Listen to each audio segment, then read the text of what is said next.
Hello and welcome. The purpose of this video is to demonstrate one of the ways you could filter an Azure Usage Report to break down your end user's consumption.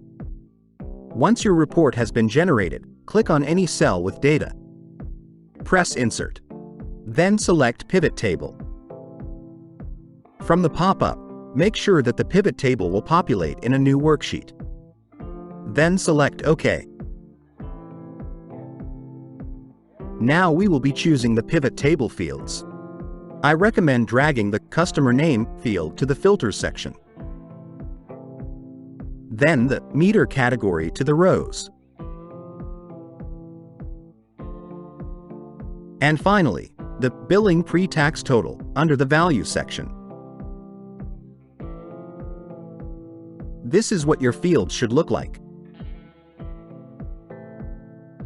To make the report easier to read, you can select all the values.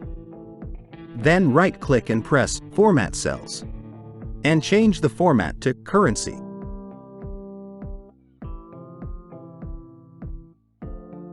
You can now select the arrow next to the Customer Name filter so that you will only see the consumption costs for one of your customers.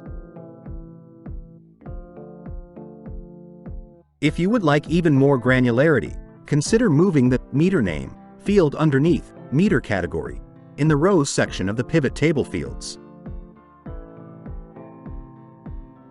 I hope this was helpful. Be sure to check out some of our other videos on Microsoft Azure billing. Thank you.